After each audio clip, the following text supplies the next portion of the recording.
سلام كبرات تخاتلتي داسنا اكسترا حجاب استدالو ومدب فلوي لأخ حبرات منقستات أمريكا بقرن أفريقيا مايك هامرن مكتل حلافي بيت صحفة أفريقان أجنس اللمعات أمريكان USA تايلر بيكلمانن أبايتو أمريكا قريبا نكوميتي واتساي قدايات بايتو أمريكا بزعبا إثيوبيان مرحئة أبي أحمد العلو وزلو قداي بحرن بزملكت ذهبوه ملسي زاد تقالل زرزر زنبر ركب زدسست حستوك هلوانايو أبزا channel دمان وتر تخاتلتنا مخان سبسكرايب كتقبرون نتاني دول ملكت طوغن بخبري عدمكم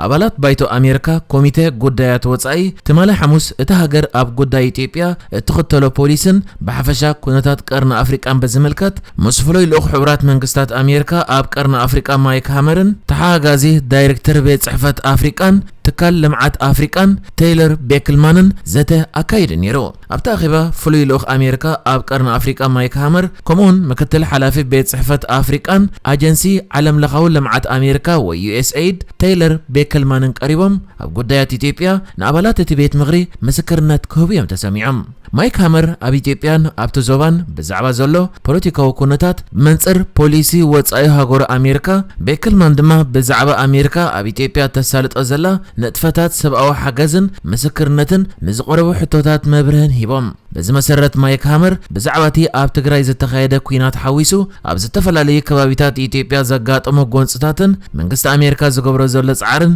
መብሪ ሂቦ እቲ ፍሉይ ልኡኽ ሰራዊት ምንቅስቓስ ሓርነት ኦሮሞ በስ መንግስቲ ኢትዮጵያ ዘተ እናካየደ ከም ጸንሐ በመዝኻር ኣብ ክልል ኣምሓራውን ዕድል እንተተዋሂብዎም ሰላማዊ ዝርብ ክግበር ንምሕጋዝ ኣሜሪካ ድልውቲ ምዃና ጠቒሱ ማይክ ሃመር ኣብ ክልል ኦሮሚያን ኣምሓራን ዘለዉ ጎንጽታት ወተሃደራዊ ስጉምቲ መፍትሒ ከም ዘይከውንን መንግስቲ ፍልልያት በሰላማዊ መንገዲ ክፈትሕን ኣሜሪካ ቅዋማ ብግልጽ ንመንግስቲ ኢትዮጵያ ከም ዘፍለጠትን ወሲኹ ገሊጹ ኣብቲ ዝነበረ ዝርብ ማይክ ሃመር ብፍላይ ኣብ እዋናዊ ጉዳያት ኢትዮጵያ ካብ ኣባላት እቲ ቤት ምኽሪ ንዝቐረበሉ ሕቶታት መብርሂ ክህብ ተሰሚዑ እቶም ቀንዲ ዝነበሩ ዛዕባታት ድማ እዞም ዝስዕቡ እዮም ሕቶ ኣባላት ቤት ምኽሪ ኣብ ጉዳያት ወጻኢ ኮንግረስ ኣሜሪካ ኣካቢ ንኡስ ኮሚቴ ኣፍሪቃ ጆን ጄምስ ኣብ ዝስምዖ መግለጺ ንምምሕዳር መንግስቲ ኢትዮጵያ ክነቅፍ ተሰሚዑ ኣብቲ ኣሜሪካ ኣብ ኢትዮጵያ ዘለዋ ፖሊሲ ጉዳይ ወጻኢን ርክብ ክልቲአን ሃገራትን ንምፍታሽ ዝተጸውዐ ኣኼባ ኣብ ዝሓለፈ ቁሩብ ዓመታት ኣብ ኢትዮጵያ ዘጋጠሙን ሕጂ ዝፍጠሩ ዘለዉ ጎንጽታትን ኣልዒሉ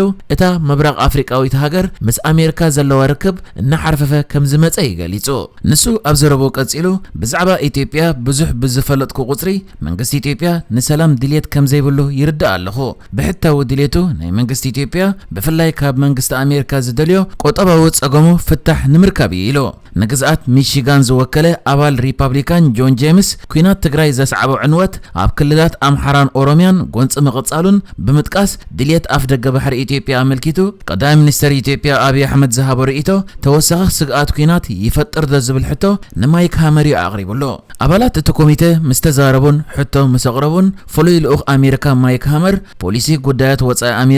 ኣሜሪካ ኣብ ኢትዮጵያ ዘለዋ ድልየትን ኣብሪሁ ምምሕዳር ጆ ባይደን ምእንቲ ረብሓ ህዝቢ ኢትዮጵያ ኣብታ ሃገር ዴሞክራሲያዊ ስርዓት ክሰፍንን ልምዓት ክህሉን ድልየት ኣለዎ ዝበለ ማይክ ሃመር ፍሉይ ልኡኽ ኮይኑ ካብ ዝምደብ ጀሚሩ ኣብ ሰሜን ኢትዮጵያ ዝነበረ ኩናት ደው ክብልን ምስ ገድብ ሕዳሰ ተኣሳሲሩ ዝነበረ ወጥሪ ክሃድእን ዕላማ ገይሩ ክሰርሕ ከም ጸንሐ ተዛሪቦ ኩናት ሰሜን ኢትዮጵያ ደው ምስ በለ ጸሓፊ ጉዳያት ወጻኢ ኣሜሪካ አንቶኒ ብሊንከን ናብ ኢትዮጵያ ተጓዒዙ ኣብቲ ኩናት ንዝተፈጸሙ ጥሕሰታት ሰብኣዊ መሰላት ሓታትነት ምርግጋጽ ቀንዲ ጉዳይ ፖሊሲ ወጻኢ ኣሜሪካ ኣብ ኢትዮጵያ ከም ዝኾነ ዕላው ምግባሩ ኣዘኻኺሩ ኣብ ኩናት ትግራይ ኣብ ልዕሊ ገበናት ኣንጻር ሰብኣውነት ዝፈጸሙ ክሲ ክምስረት ኣብ ልዕሊ መንግስታት ኢትዮጵያን ኤርትራን ጸቕጥን ንገብር ኣለና ኢሉ ማይክ ሃመር ኣብ ትግራይ ዝፍጸሙ ዝነበሩ ጥሕሰታት ሰብኣዊ መሰላት ከም ዝቐነሱ ዝገልጹ ጸብጻባት ከም ዝበጽሕዎ እውን ገሊጹሎ ኮይኑ ግና ሰራዊት ኤርትራ ካብ መሬት ኢትዮጵያ ሙሉእ ለቂቑ ከም ዘይወፀን ሓይልታት ትግራይ ዕጥቂ ናይ መፍትሕን መስንባትን መስርሕ ከም ዝተደናጎየን ብምሕባር ተሪፎም ዝበሎም ስራሓት ኣብሪሁ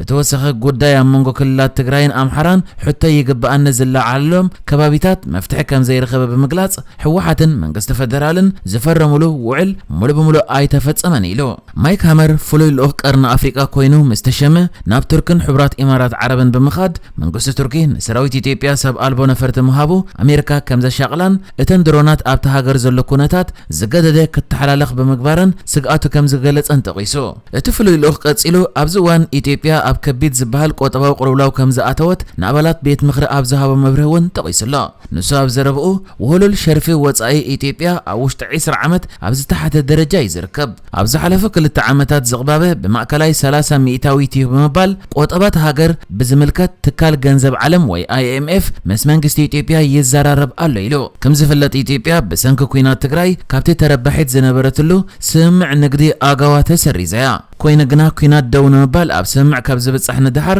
ዳግም ተረባሒት ኣጋዋ ትኾነሉ ኩነታት ይጽናዕ ከም ዘሎ ማይክ ሃመር ተዛሪቦ ማይክ ሃመር ብዛዕባ ኣጋዋ ኣመልኪቱ ኢትዮጵያ ንኣጋዋ ብቕዕቲ ምዃና ዳግም ይጽናዕ ኣሎ ኣብ ውሽጢ ሰሙናት ውሳነ ክውሰድ እዩ ኮይነ ግን ኣብ ኢትዮጵያ ዝቐጸለ ጥሕሰት መሰላት ዘሻቕል እዩ ብፍላይ ኣብ ኣምሓራን ኦሮምያን ብመሰረት መዕቀነ ኣጋዋ ጥሕሰታት ሰብኣዊ መሰላት ንቐደም ክመሓየሹ ኣለዎም ኢሎ ድሕሪ ድማ ማይክ ሃመር ናብ ጉዳያት ግድብ ሕዳሰን ቀይሕ ባሕርን ይሰጊሩ ንሱ ጉዳይ ግድብ ሕዳሰ ዝምልከት ግብፂ ኢትዮጵያን ሱዳንን ናይ ዝተረፈ ሃገራት ታሕተዋይ ተፋሰስን ኩለን ሓበራዊ ተጠቃምነት ዘረጋግጽ ስምዕ ክብጽሕ ኣሜሪካ ዲፕሎማስያዊ ጻዕሪ ክትቅጽል እያ ኢሎ ብዛዕባ ባሕሪ ድማ ቀዳማይ ሚኒስተር አብይ አሕመድ ጉዳይ ወደብ ንኢትዮጵያ ጉዳይ ህልውና ኢሎ ምዝራቡ ካብ ሃገራት እትዞባ ሓሊፉ ንኣሜሪካውን መንጭ ስግኣት ከም ዝኾነ ማይክ ሃመር ተዛሪቦ ኮይነ ግና ቀዳማይ ሚኒስተር ኢትዮጵያ አብይ አሕመድ ንማይክ ሃመር ዲሌት ኣፍ ደገ ባሕሪ ብሓይሊ ተፈጻመ ከም ዘይከውን ብዕልን ብውልቅን